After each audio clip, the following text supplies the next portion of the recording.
I'm just gonna say it. I gotta let you go. Move the money. Hello বন্ধুরা, welcome to my channel Z মুভিজে।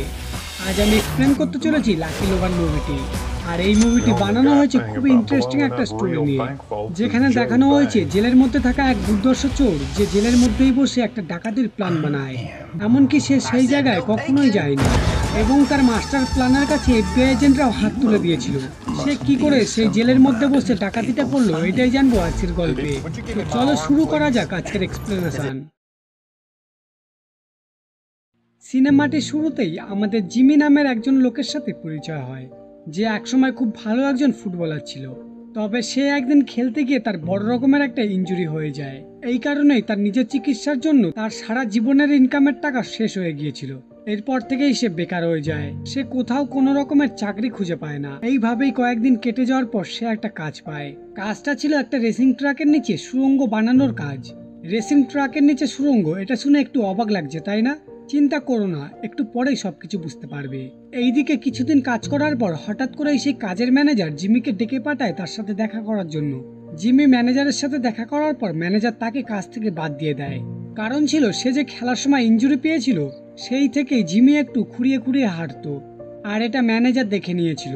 তাই সে ভেবে নেয় হয়তো Jimmy ভালোভাবে কাজ করতে পারবে না, তাই তাকে কাজ থেকে বাদ দিয়ে দেয়। কাজ হারানোর পর জিমি আবারও বেকার হয়ে পড়ে। তাই সে কয়েকদিন যাওয়ার পর সে ববি নামের একজন মহিলার কাছে চলে যায়। আসলে এই ববি নামের মহিলাটি জিমির ওয়াইফ ছিল, তবে এখন আর নেই। কারণ জিমির চিকিৎসার পর তার সব টাকা শেষ হয়ে গিয়েছিল। সে বেকার হয়ে যাওয়ার কারণে ববি তাকে ডিভোর্স দিয়ে দেয় আর একটা ধনী ব্যক্তিকে থেকে বিয়ে করে নেয়। কিন্তু এখানে জিমি এসেছিল তার মেয়ের সাথে দেখা করার জন্য। আসলে কয়েকদিন পরেই তার মেয়ের স্কুলে প্রোগ্রাম ছিল, আর তার মেয়ে জিমিকে ছাড়া কোথাও যেতে চাইছিল না। এই কারণেই জিমি এখানে এসেছিল।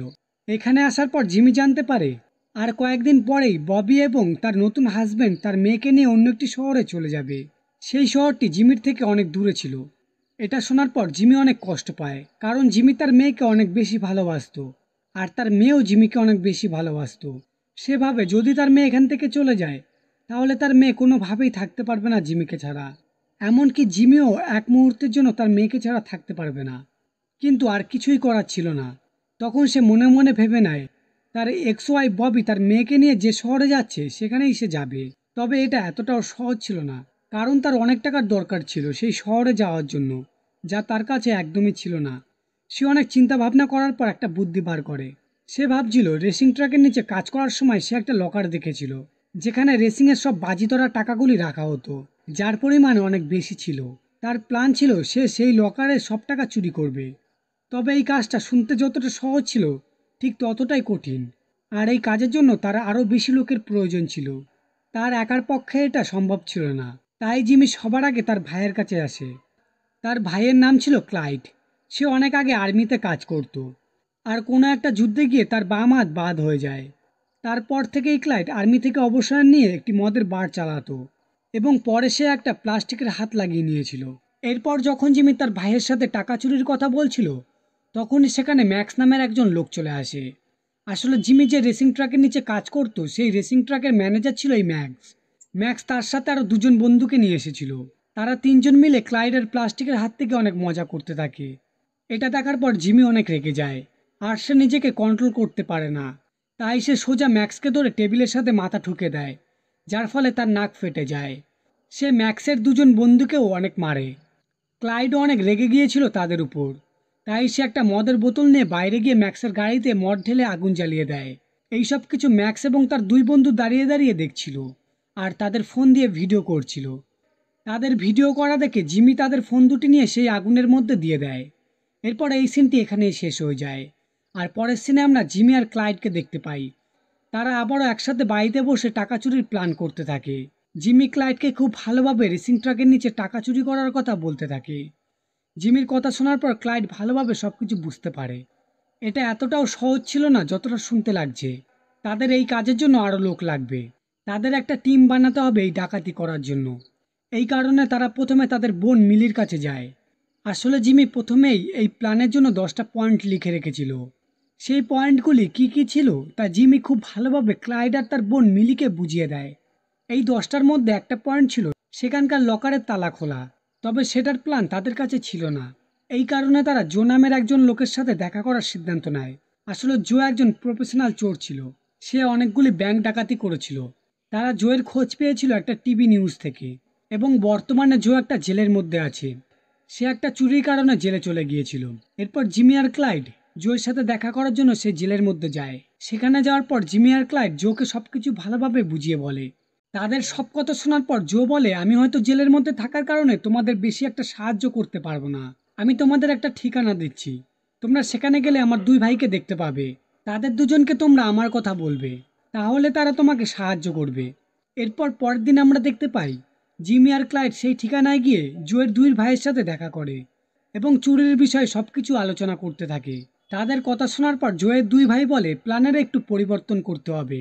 তারা বলে এই কাজের জন্য আগে আমাদের ভাই জোকে জেল থেকে বাইরে আসতে হবে এবং সেই এই লকার খুলে টাকা বার করতে পারবে। আর কেউ বোঝার আগেই আমাদের জোকে আবারও জেলের মধ্যে রেখে আসতে হবে। এখানে হয়তো তোমরা ভাবছো জো জেলের বাইরে আসার পর তাকে কেন আবারও জেলের মধ্যে রেখে আসা হবে। আমি বলছি, জো আর 5 মাস পরে জেল থেকে এমনিতেই ছাড়া পাবে। আর পুলিশ অফিসাররা যদি জোকে জেলের মধ্যে খুঁজে না পায়, তাহলে জেল পালানোর কেসে আবারও তার অনেক দিনের জেল হয়ে যাবে। ঠিক এই কারণেই তাকে আবারও জেলের মধ্যে রেখে আসা হবে। জোকে জেলের মধ্যে থেকে বাইরে নিয়ে আসার একটাই উপায় ছিল তাদের কাছে, মানে তাদের মধ্যে থেকে একজনকে জেলের মধ্যে যেতে হবে। এই কারণেই ক্লাইড একদিন গাড়ি নিয়ে ইচ্ছা করে রাস্তায় অ্যাক্সিডেন্ট করে দেয়, আর শাস্তি হিসাবে ক্লাইডকে সেই জেলের মধ্যে রেখে দেওয়া হয় যেখানে জো ছিল। এর পরের সিনে আমরা জোয়ের দুই ভাইকে দেখতে পাই, যারা লুকিয়ে লুকিয়ে রেস্টাকের সেই টিউবের কাছে চলে আসে, যে টিউবের সাহায্যে লকারের মধ্যে টাকা রাখা হতো। কিন্তু সেখানে থাকা সব টিউব দিয়ে টাকা রাখা হতো না, তাই তারা বিভিন্ন রঙের ট্যাগ লাগিয়ে প্রতিটি টিউবের মধ্যে আরশোলা ছেড়ে দেয়, যাতে তারা বুঝতে পারে কোন টিউবের সাহায্যে লকারের টাকা রাখা হতো। অন্যদিকে আমরা জিমিকে দেখতে পাই, যে তার প্রয়োজন মতো সবকিছু গুছিয়ে নিচ্ছিল। সেই সময় তার সাথে তার এক বন্ধুর দেখা হয়, যার নাম ছিল সেলভিয়া। আসলে সেলভিয়া তার ক্লাসমেট ছিল, তবে সেলভিয়া এখন একজন ডাক্তার। সে এখন একটা এনজিওর হয়ে কাজ করত। এরপর জিমি তার চিকিৎসা করায় সেলভিয়ার কাছে। আসলে সেদিন মদের বারে মারামারির সময় জিমির একটু আঘাত লেগে গিয়েছিল, তাই সেলভিয়া জিমিকে একটি পেনকিলার দিয়ে দেয়। এরপর এই সিনটি এখানেই শেষ হয়ে যায়। আর পরের দিন দেখা যায় জিমি লুকিয়ে লুকিয়ে সেই রেসিং ট্রাকের নিচে তৈরি সুড়ঙ্গে গেছে। সেখানে যাওয়ার পর জিমির সাথে সেখানে ম্যানেজারের সাথে দেখা হয়ে যায়। ম্যানেজার তাকে দেখার পর অনেক রেগে যায় আর জিমির উপর চিৎকার করতে থাকে। আর কথায় কথায় সে জানতে পারে আর এক সপ্তাহের মধ্যে রেসিং শুরু হতে চলেছে। এই বিষয়টি জানার পর জিমি অনেক চিন্তার মধ্যে পড়ে যায়, কারণ তাদের হাতে মাত্র আর এক সপ্তাহ সময় আছে চুরির জন্য। যা করার তাদের এই এক সপ্তাহের মধ্যেই করতে হবে। তারা এইভাবেই প্ল্যান বানাতে বানাতে তাদের হাত থেকে বেশ কিছুদিন কেটে যায়, আর অবশেষে তাদের কাছে সেই দিন চলে আসে যেদিন তারা প্ল্যান অনুযায়ী চুরি করবে। আর এই কারণে জো জেল থেকে পালানোর জন্য ক্যান্টিনে খাবার খাওয়ার সময় অসুস্থ হওয়ার নাটক করে। তার অসুস্থতা থেকে পুলিশকর্মীরা জোকে জেলের মধ্যে হাসপাতালে ভর্তি করে দেয়। তার সাথে পুলিশকর্মীরা ক্লাইডকেও পাঠিয়ে দিয়েছিল যাতে জোয়ের দেখাশোনা করতে পারে সে। এরপর আমরা দেখতে পাই জো আর ক্লাইড দুজন মিলে একসাথে বাথরুমের মধ্যে ঢুকে গেছে। অন্যদিকে জো আগে থেকে জেলের মধ্যে দুজনকে রেডি করে রেখেছিল জেলের মধ্যে হইচই লাগানোর জন্য, আর তারা তাদের কথা মতো জেলের মধ্যে মারামারি শুরু করে দেয়। এইসব দেখার পর পুলিশকর্মীরা জেলের অ্যালার্ম অন করে দেয়, যে কারণে জেলের সব দরজা বন্ধ হয়ে যায়, এমনকি হাসপাতালের দরজাও বন্ধ হয়ে যায়, যার ফলে হাসপাতালের মধ্যে পুলিশরাও যেতে পারে না। আর এই সুযোগ কাজে লাগিয়ে ক্লাইড আর জো জানলা দিয়ে পালিয়ে বাইরে চলে আসে এবং বাইরে আসার পর একটি ট্রাকের নিচে করে সেখান থেকে পালিয়ে যায়। আসলে এই ট্রাকটি জেলের জন্যই কাজ করত, মানে নিত্য প্রয়োজনীয় জিনিসপত্র আনার জন্য জেল থেকে প্রতিদিন এই ট্রাকটি বাইরে যেত। যাই হোক, ট্রাকটি কিছুক্ষণ চলার পর সোজা গিয়ে তেল পাম্পে গিয়ে দাঁড়ায়, আর এই সুযোগেই তারা দুজন সেখান থেকে বেরিয়ে আসে। সামনেই তাদের জন্য মিলি অপেক্ষা করছিল গাড়ি নিয়ে। তারা ট্রাক থেকে বেরিয়ে সোজা মিলির গাড়িতে বসে পড়ে, আর মিলি তাদের দুজনকে নিয়ে সোজা রেসিং ট্রাকের কাছে চলে আসে। অন্যদিকে আমরা জোয়ের দুই ভাইকে দেখতে পাই, যারা রেসিং ট্রাকের জেনারেটরের রুমে জল ফেলে নষ্ট করে দিয়েছিল। এই কারণে রেসিং ট্রাকের পুরো ইলেকট্রিসিটি বন্ধ হয়ে যায় এবং রেসিং ট্রাকে যত বাজি ধরার টাকা ছিল তার সব অনলাইনে নেওয়া বন্ধ হয়ে যায়, আর বাজি ধরা সব টাকা ক্যাশে করা হচ্ছিল।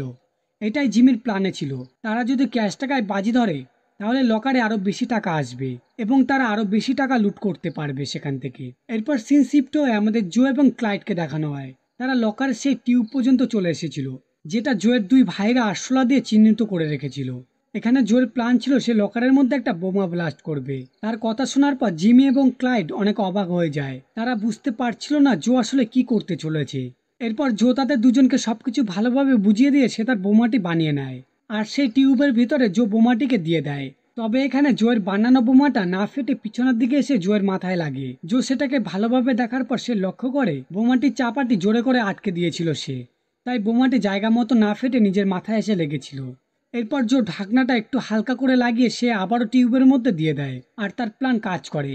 মানে তার বোমাটি জায়গা মতো ব্লাস্ট হয় আর সব টিউবের মাথা ভেঙে গুঁড়ো গুঁড়ো হয়ে যায়। এটা করার পর জো পাইপের মাথা একটা ভ্যাকুয়াম মেশিন লাগিয়ে লকারের মধ্যে থেকে সব টাকা বাইরে বার করে নিয়ে আসে। বোমা ব্লাস্ট হওয়ার কারণে তারা যে পাইপ দিয়ে টাকা বার করছিল সেটা ছাড়া বাকি সব পাইপ দিয়ে ধোঁয়া বার হতে থাকে। ধোঁয়া দেখার পর সেখানে থাকা সিকিউরিটির একটু সন্দেহ হয়, তাই তারা চেক করার জন্য সেই সুড়ঙ্গের মধ্যে যায়। তারপর তারা লকারের দরজা খোলার পর তারা দেখতে পায় সেখানে একজন গার্ড বসে সিগারেট খাচ্ছে। এটা দেখার পর তারা ভাবে হয়তো সিগারেটের ধোঁয়াই পাইপের মধ্যে দিয়ে বার হচ্ছে। তারা কত বড় বোকা, সিগারেটের ধোঁয়া নাকি এত বেশি হয়। যাই হোক, এই সিগারেটের প্ল্যানটাও জিমির প্ল্যান ছিল। এরপর দেখা যায় তারা সব টাকাগুলি ক্যারি ব্যাগের মধ্যে ঢুকিয়ে নিচ্ছিল, আর সব টাকা গোছানোর পর তারা একটি গাড়ি করে টাকাগুলি বাইরে নিয়ে যাচ্ছিল। কিছুটা যাওয়ার পর তারা একটি দরজা দেখতে পায় যেটা খোলার নামই নিচ্ছিল না। জো এবং তার ভাইরা দরজাটা খুলতে না পেরে অনেক ঘাবড়ে যায়। তবে সেখানে জিমি এসে দরজাটা খুলে দেয়। এরপর জিমি জো আর তাদের ভাইদের সেখানে রেখে সে নিজেই টাকার গাড়ি নিয়ে সেখান থেকে চলে যায়। অন্যদিকে ভিতরে থাকা জো তার দুই ভাই সেখান থেকে একে একে করে বাইরে আসতে থাকে। আর সবার শেষে ছিল ক্লাইড। ক্লাইড যখন বাইরে বার হচ্ছিল তখন তার সামনে ম্যাক্স চলে আসে। ম্যাক্স তাকে দেখার পর চিনতে পেরে যায় এবং তার উপর চিৎকার করতে থাকে। ম্যাক্সের এমন আচরণ দেখার পর ক্লাইড আবারও ম্যাক্সকে ভালোভাবে বুঝিয়ে দিয়ে সেখান থেকে চলে যায়। এরপর জেলের মধ্যে সিন দেখানো হয়। সেখানে আমরা দেখতে পাই জেলের আসামিরা হইচই করতে করতে তারা একটা সময় রান্নাঘরে গিয়ে আগুন জ্বালিয়ে দেয়। ঠিক এই কারণে জেলে ফায়ার ব্রিগেড ডাকা হয়। আর সেখানে যখন ফায়ার ব্রিগেড আসে তখন তাদের সাথে ছদ্মবেশে জো আর ক্লাইড জেলের মধ্যে চলে আসে এবং কেউ দেখে নেওয়ার আগেই তারা দুজন ড্রেস চেঞ্জ করে সেই হাসপাতালের রুমের মধ্যে চলে আসে। অন্যদিকে আমরা দেখতে পাই জিমির মেয়ের স্কুলের কনসার্ট শুরু হয়ে গিয়েছে। জিমির মেয়ে এইদিক ওইদিক তাকিয়ে জিমিকে খুঁজতে থাকে, কিন্তু সে কোথাও তার বাবাকে দেখতে পায় না। ঠিক তখনই জিমি সেখানে চলে আসে। জিমির মেয়ে তাকে দেখার পর অনেক খুশি হয়। তার প্রতিযোগিতা শেষ হওয়ার পর জিমি সেখান থেকে আবারও বেরিয়ে পড়ে আর গাড়ি নিয়ে সে একটা তেল পাম্পের কাছে এসে দাঁড়িয়ে পড়ে। সেখানে দাঁড়িয়ে দাঁড়িয়ে সে নিজেই পুলিশকে কল করে টাকা ভর্তি ট্রাকের কথা বলে দেয় এবং পুলিশরা সেখানে এসে সব টাকাগুলি নিয়ে আবার সেই লকারের মধ্যে রেখে দেয়। এখানে কিছু তো একটা ব্যাপার আছে, যে কারণে জিমি পুলিশদের টাকা ফেরত দিয়ে দিয়েছিল। তারা যখন টাকা ফেরত দিয়েই দেবে তখন তারা টাকা লুট কেন করলো এটা আমরা একটু পরে জানতে পারবো। আসলে রেসিং ট্রাকের লকারের টাকা লুট হওয়ার খবর পুরো জানাজানি হয়ে গেছে এবং সেখানে তদন্তের জন্য এফবিআই চলে এসেছিল, কিন্তু অনেক তদন্ত করার পর তারা কিছুই খুঁজে পায় না। তারা বুঝতেও বা পারবে কি করে, লকারে যা টাকা ছিল তার কোনো হিসাবই ছিল না তাদের কাছে, এবং যা টাকা তারা ফেরত পেয়েছিল তার পরিমাণও অনেক বেশি ছিল। তাই তারা কিছুই বুঝতে পারছিল না যে কত টাকা চুরি হয়েছে আর কত টাকা ফেরত এসেছে। আর এই কারণে এফবিআই তাদের তদন্ত থামিয়ে দেয়। অপরদিকে আমরা ম্যাক্সকে দেখতে পাই, যাকে ক্লাইড সেদিন অনেক ভালোভাবে আদর করেছিল। যাই হোক, ম্যাক্স এবার সারা নামের একজন এফবিআই এজেন্টকে ক্লাইডের ব্যাপারে বলছিল। সে বলে, আমি চুরি হওয়ার দিন ক্লাইডকে দেখেছিলাম লকারের আশেপাশে। তবে সারার কাছে কোনো প্রমাণ না থাকায় সে ক্লাইডকে কিছুই করতে পারে না। তাহলে জিম্মিকে আসলেই সব টাকা ফিরিয়ে দিয়েছিল তাদের, নাকি অন্য কিছু আছে এই সবের মধ্যে? একটু পরে জানতে পারবো আমরা এর পিছনের রহস্য। আসলে এই টাকা ফিরিয়ে দেওয়ার প্ল্যানটাও জিমির নোট করা 10টা প্ল্যানের মধ্যে একটা ছিল। আসলে জিমি জুয়ের দুই ভাইয়ের উপর বিশ্বাস করতে পারছিল না। ঠিক এই কারণেই তারা যখন সুড়ঙ্গ থেকে বাইরে যাচ্ছিল টাকা নিয়ে, তখনই জিমি সেখানকার একটা দরজা অনেক শক্ত করে আটকে দিয়েছিল, যাতে তারা দরজাটি না খুলতে পেরে সেখানে আটকে যায়। আর এই সুযোগেই জিমি সেখানে এসে দরজা খুলে ফেলে এবং জুয়ের দুই ভাইয়ের কাছ থেকে ট্রাক নিয়ে সেখান থেকে বেরিয়ে যায়। এরপর সে রাত্রে লুকিয়ে লুকিয়ে টাকাগুলি বিভিন্ন জায়গায় ফেলে দিয়ে আসে। আসলে তারা টাকা লুট করার সময় টাকার ব্যাগে ট্রাকার লাগিয়ে দিয়েছিল। আর পরে যখন সব ঝামেলা শেষ হয়ে যায় তখন তারা সেই ট্রাকারের সাহায্যে সব টাকাগুলি খুঁজে বার করে। এবার তোমরা ভাবছো তাহলে লকারের মধ্যে এতগুলি টাকা কি করে এলো? আমি বলছি, এত টাকা লুকিয়ে রাখা এবং ফেরত দেওয়া টাকাগুলি সম্ভব হয়েছিল সেই দিন জেনারেটর ব্লাস্ট করার কারণে।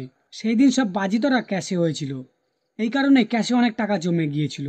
আর এই সুযোগে জিমি অর্ধেক টাকা নিজের কাছে রেখেছিল আর অর্ধেক টাকা ফিরিয়ে দিয়েছিল, যাতে কেউ সন্দেহ না করতে পারে তাদের ওপর। অন্যদিকে জিমি একটা ভয় ছিল জোয়ের দুই ভাইকে নিয়ে। যদি তারা পুলিশের কাছে সবকিছু বলে দেয় তাহলে তারা সবাই ধরা পড়ে যাবে। তাই জিমি টাকাগুলি নিজের কাছেও রাখেনি। এরপর এইভাবেই 5 মাস কেটে যায় আর জো জেল থেকে ছাড়া পেয়ে যায় এবং প্ল্যান অনুযায়ী জো তার বাড়ির বাগানে অনেক টাকা খুঁজে পায়। জিমি সেলভিয়াকেও অনেক টাকা দিয়েছিল তার এনজিওর জন্য। জিমি তাকেও অনেক টাকা দিয়েছিল যে জেলের মধ্যে হইচই লাগিয়েছিল।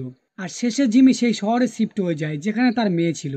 আর কয়েকদিন পরে জিমি সেলভিয়াকে বিয়ের জন্য প্রপোজ করে। আর সেলভিয়াও রাজি হয়ে যায় বিয়ের জন্য। আর এখানে এই সুন্দর মুভিটি শেষ হয়ে যায়। তো বন্ধুরা, এই ছিল আজকের গল্প। যদি ভিডিওটি ভালো লাগে অবশ্যই লাইক আর কমেন্ট করে দেবে। আর যদি চ্যানেলটিতে নতুন হও তাহলে চ্যানেলটিকে অবশ্যই সাবস্ক্রাইব করে দেবে।